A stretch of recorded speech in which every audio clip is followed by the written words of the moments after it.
Friends, welcome you back on our channel RBC online.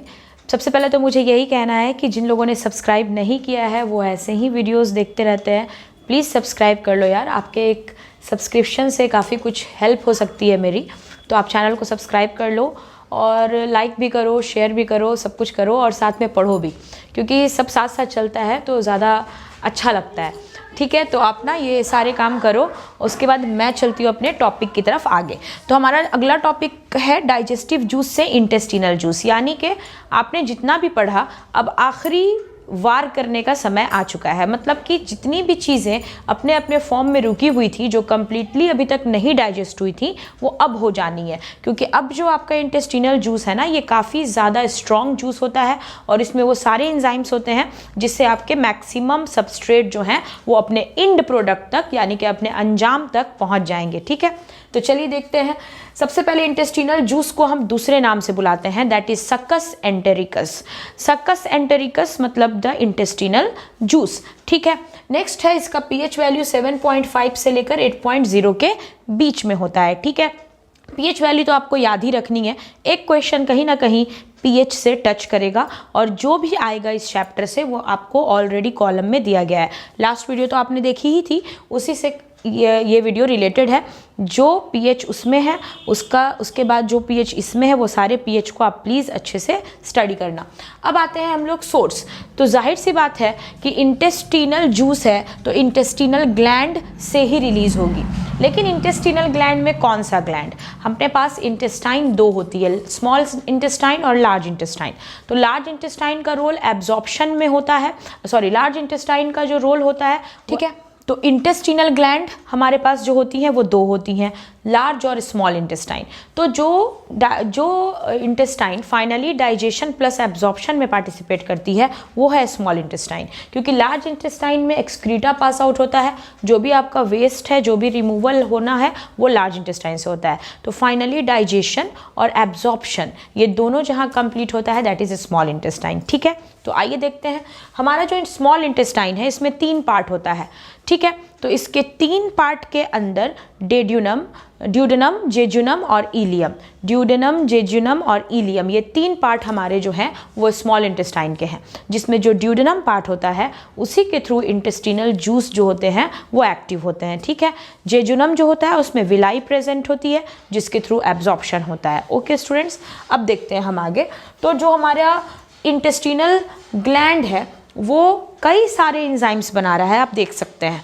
जितना भी substrate आकर रुका हुआ था, फाइनल प्रोडक्ट नहीं बन रहा था, वो सब अब फाइनल प्रोडक्ट पे चला जाएगा। सबसे पहला एक एंजाइम है इरेप्सिन।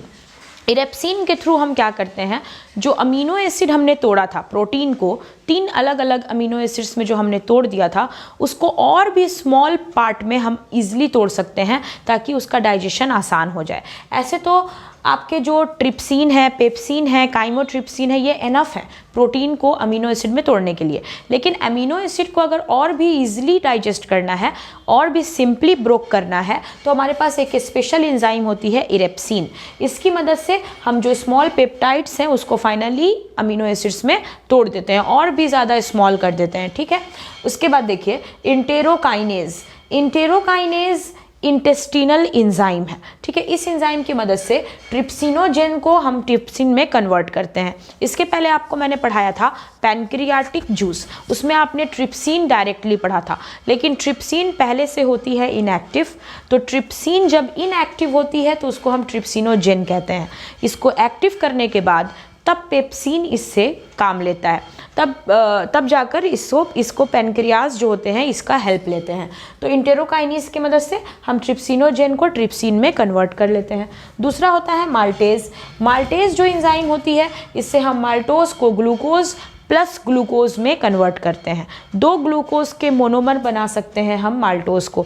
याद कीजिए, आपने माल्टोज कहाँ पढ़ा था? सेलेवरी अमाइलेज में पढ़ा था। ठीक है, सेलेवरी अमाइलेज 30% स्टार्च को माल्टोज में तोड़ रहा था, लेकिन माल्टोज को भी फाइनली ग्लूकोज में तोड़ना होता है, तभी जाके इसका एब्जॉर्प्शन होता है। उसी तरह से सुक्रेज। सुक्रेज भी हमारी डाइसैकेराइड होती है। सुक्रेज को सुक्रोज एंजाइम, जो सुक्रोज होता है हमारा, उसको हम सुक्रेज एंजाइम की मदद से ग्लूकोज प्लस फ्रुक्टोज में तोड़ते हैं। तो ग्लूकोज और फ्रुक्टोज क्या हुआ student? These are the monomers. ठीक है, लैक्टेज इसको लैक्टेज एंजाइम जो है वो हमारे लैक्टोज को, lactose is also a disaccharide, उसको भी हम ग्लूकोज प्लस गैलेक्टोज जो कि मोनोमर्स हैं इसमें हम तोड़ देते हैं ताकि ये ब्लड में आराम से मेल्ट हो जाए, ब्लड में जाके एब्जॉर्ब हो जाए। अब देखिए इंटेस्टिनल लाइपेज, जो आपने डाइग्लिसराइड और मोनोग्लिसराइड बनाई थी by the help of emulsified fat, emulsified fat को आपने तोड़ा था और आपने बनाया था लाइपेज की मदद से। तो उस डाई और मोनोग्लिसराइड को फाइनली, डाइग्लिसराइड और मोनोग्लिसराइड को भी अगर तोड़ना हो, फाइनली ब्रोक करना हो, किस में ब्रोक करना है? फैटी एसिड और ग्लिसरोल में। तो कौन मदद करता है? हमारी मदद करता है इंटेस्टाइनल लाइपेज। पैनक्रियाटिक लाइपेज था स्टूडेंट्स, जो क्या कर रहा था?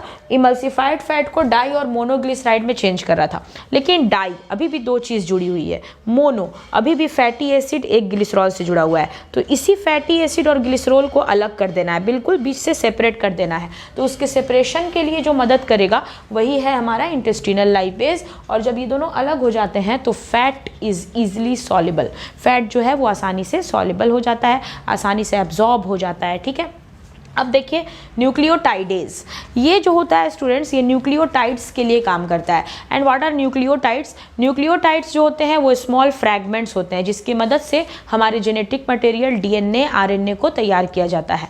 तो डीएनए और आरएनए की फॉर्मेशन में न्यूक्लियोटाइड्स की मदद लगती है। तो न्यूक्लियोटाइडेज की मदद से हम छोटे छोटे न्यूक्लियोटाइड्स को न्यूक्लियोसाइड्स और फॉस्फेट में तोड़ देते हैं। H3PO4 is the phosphoric acid. तो फॉस्फेट में तोड़ते हैं और न्यूक्लियोसाइड्स में तोड़ते हैं। अब सवाल ये है कि न्यूक्लियोसाइड्स क्या होते हैं? न्यूक्लियोसाइड्स छोटे टुकड़े होते हैं जो न्यूक्लियोटाइड से टूट कर निकले हैं, लेकिन न्यूक्लियोसाइड्स में भी अभी दो चीज़ आपस में जुड़ी रहती है, एक होता है नाइट्रोजन बेस और दूसरा होता है शुगर। तो नाइट्रोजन बेस और शुगर एक साथ होता है, उसमें से फॉस्फेट हट जाता है तो उसी को हम न्यूक्लियोसाइड कहते हैं। आपको याद रखना है, आप किसको साइड कर देंगे? फॉस्फेट को साइड कर देंगे तो सिर्फ शुगर और नाइट्रोजन बेस बचेगा, तो इसी को हम न्यूक्लियोसाइड कहते हैं। ठीक है, तो जो न्यूक्लियोसाइड बनकर आई, यहाँ से जो न्यूक्लियोसाइड बनकर आई, उस न्यूक्लियोसाइड को तोड़ने के लिए आपके पास कौन है? न्यूक्लियोसाइडेज। इसकी मदद से आप क्या करेंगे? न्यूक्लियोसाइड्स को तोड़ेंगे। किस में तोड़ेंगे? नाइट्रोजन बेस और शुगर में। तो एक बात मैं बता दूं, आपके जो डीएनए होते हैं ये तीन चीज़ से मिलकर बनते हैं, फॉस्फेट, ठीक है, phosphate, N2 base plus sugar. ठीक है, ये तीनों को एक साथ मिला के आप कह रहे थे न्यूक्लियोटाइड। ठीक है, तो अब उसको तोड़ना है तो ट्यूटाइडेज की मदद से तोड़ेंगे, न्यूक्लियोटाइडेज की मदद से तोड़ेंगे। न्यूक्लियोटाइडेज की मदद से तोड़ने पर क्या दिखता है कि फॉस्फेट अलग हो जाता है, साइड हो जाता है। तो उसके बाद जो दो चीज़ बची इसको हम कहते हैं न्यूक्लियोसाइड्स। क्या कहते हैं? न्यूक्लियोसाइड्स।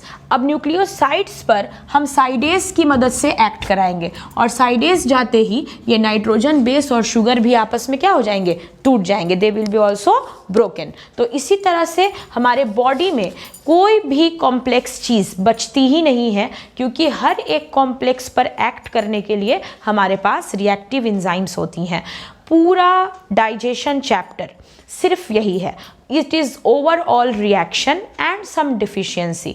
स्टूडेंट्स, चैप्टर से जो क्वेश्चन नीट में आता है वही चीज़ यहाँ पर कॉलम में मैंने डील की है। ऐसा तो चैप्टर में थ्योरीज़ बहुत है, लेकिन थ्योरीज़ वो सारी जो इसमें समराइज़ की गई हैं वही आपके नीट के लिए इम्पॉर्टेंट है। तो नीट के लिए आपको पूरे चैप्टर पढ़ने का समय नहीं है, तो आप शॉर्ट समरी यहाँ से देख सकते हैं। अब इसके साथ आपके लिए मैं ऐड करने जा रही हूँ कुछ ऐसी डिजीज़ जिससे क्वेश्चन पूछा गया है मेडिकल एग्जाम में। चलिए तो देखते हैं क्या क्या क्वेश्चंस पूछे गए हैं और क्या क्या है वो digestive disease. Let's count on disease first. Okay students, now we will follow the disorders, digestive disorders. बहुत सारे डिसऑर्डर्स हैं जो कॉमन है, जैसे कि कॉन्स्टिपेशन, वोमिटिंग, ये सारी चीज़ें आपके एनसीईआरटी में दी हुई हैं, इसलिए मैंने उन चीज़ों को ज़्यादा मेंशन नहीं किया है क्योंकि वो तो आप एनसीईआरटी से रीड करेंगे। लेकिन ऐसी चीज़ें जो एनसीईआरटी में मेंशन नहीं है लेकिन एग्जाम में आ जाती हैं, जिनका डिटेलिंग आपको पता होना चाहिए, हमने कुछ वैसे डिसऑर्डर्स आपके लिए चुने हैं। सपोज ये भी एनसीईआरटी में है, ये भी एनसीईआरटी में है, लेकिन ये किलोसिस पेलेग्रा, इससे क्वेश्चन आया हुआ है लेकिन ये एनसीईआरटी में मेंशन नहीं है। तो जॉन्डिस तो आप बिल्कुल जानते हैं, ये लीवर से जुड़ी हुई डिसऑर्डर्स है। जब बाइल जूस बहुत ज़्यादा अमाउंट में एक्यूमुलेट हो जाता है, जमा हो जाता है, उसका सिक्रीशन ज़्यादा होने लगता है, तो हमें जॉन्डिस कॉज हो जाती है। क्यों? जॉन्डिस में क्या देखा गया है? जॉन्डिस में देखा गया है कि येलोइशनेस हो जाती है, बॉडी येलो। तो जॉन्डिस में क्या देखा गया है? जॉन्डिस में देखा गया है कि बॉडी जो होती है वो येलो हो जाती है। इसके पीछे क्या रीज़न है? इसके पीछे रीज़न है कि दो ऐसे प्रोटीन पिगमेंट, बाइलिरुबिन और बाइलिवर्डिन, वो इंक्रीज कर जाते हैं। उनके इंक्रीज करने की वजह से हमारे बॉडी में येलोइशनेस बढ़ जाती है। इसीलिए जॉन्डिस के पेशेंट का बॉडी येलो, आइस के अंदर में येलोइशनेस दिखाई देती है। उनके नेल्स भी होते हैं ना, येलो हो जाते हैं। नेक्स्ट है आपका डायरिया। डायरिया जो होता है स्टूडेंट्स, वो एक तरह का माइक्रोस्कोपिक डिसऑर्डर भी है, इन केस माइक्रोबियल, ओके। उसके बाद है अपना डायरिया। डायरिया जो है स्टूडेंट्स, वो एक एयरबोर्न, वाटरबोर्न डिजीज़ है, क्योंकि डायरिया में जो एजेंट होते हैं ना, वो आपके इंटेस्टाइन में एंट्री कर जाते हैं, ठीक है। डायरिया जो है वो एक बैक्टीरियल डिजीज़ है, जिसके वजह से क्या होता है कि increase in frequency of bowel movement. हम जो भी खाना खाते हैं वो बहुत तेज़ी से क्या होता है, लूज स्टूल के फॉर्म में बॉडी से बाहर निकलता है। तो जब जो भी आप खाते हैं अगर वो आपके बॉडी से बाहर निकलता चला जाएगा तो एब्जॉर्प्शन में कमी हो जाएगी, और एब्जॉर्प्शन में कमी हो जाएगी तो आपको एनर्जी की डिक्रीजमेंट हो जाएगी। आपके बॉडी में एनर्जी लेस आप फील करेंगे, आपको वो एनर्जी नहीं मिलेगी। तो डायरिया में यही लिखा गया है कि increase in frequency of bowel movement with loose stool, reduce absorption. तीसरा है स्टूडेंट ओबेसिटी। इसको आप लग्जरियस डिसऑर्डर कह सकते हैं। ज़्यादा रईसी, ज़्यादा अच्छा खाना पीना, ज़्यादा easy life, comfort life leads to obesity. क्यों? क्योंकि ओबेसिटी जो होती है इसमें क्या होता है, यहाँ पे साफ लिख दिया गया, due to more intake of food. अगर आप बहुत लग्जरियस लाइफ जीते हैं, आपके न्यूट्रिशन में कोई कमी नहीं है, जो नॉर्मल न्यूट्रिशन है उससे कहीं ज़्यादा आप और ज़्यादा एडवांस न्यूट्रिशन ले रहे हैं, हर एक चीज़ आपको अच्छे से मिली है, तो एनसीईआरटी के अलावा कई जगह ओबेसिटी के बारे में लिखा गया है, it is a luxurious disorder. Luxury life जीने वाले अक्सर ओबेसिटी का शिकार हो जाते हैं। तो इसमें क्या है, excess of intake of food हो जाता है, ठीक है। अब देखिए किलोसिस। किलोसिस क्या होती है स्टूडेंट्स? कई बार आपने देखा होगा कि हमारे माउथ के कॉर्नर पे सूजन हो जाती है, या ये कॉर्नर के पास ऐसे करके फट जाता है, यहाँ पे टॉर्न हो जाता है, साइड में कुछ आपको खाने पीने में दिक्कत होती है, कई बार यहाँ पे माउथ के कॉर्नर पे वो चीज़ क्रैक कर जाती है।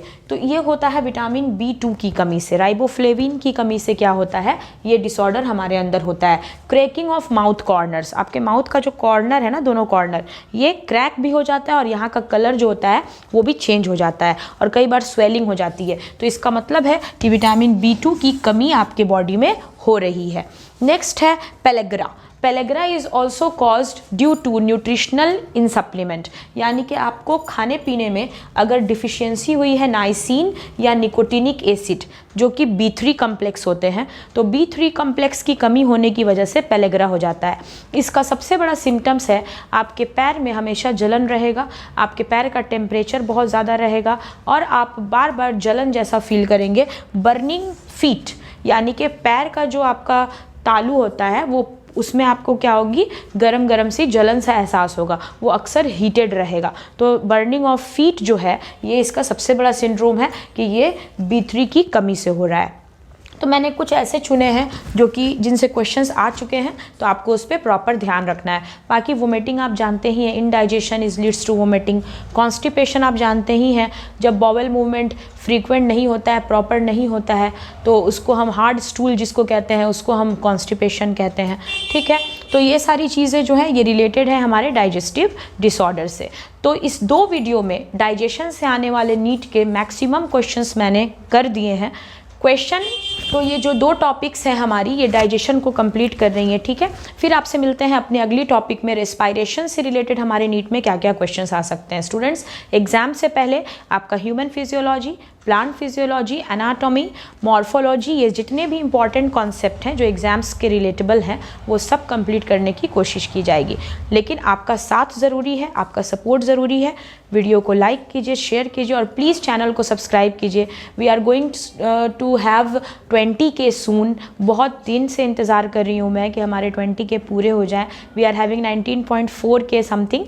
तो अगर आपका सपोर्ट रहा तो 20K हमारे बहुत जल्दी हो जाएंगे। बहुत सारे ऐसे लोग हैं जो अनसब्सक्राइब्ड है चैनल को, उन्होंने सब्सक्राइब नहीं किया है लेकिन ये रेगुलर वीडियोस देखते हैं, तो please subscribe the channel, that will be more efficient for me. और प्लीज़ वीडियो को लास्ट तक देखिए and thank you so much. See you in the next video.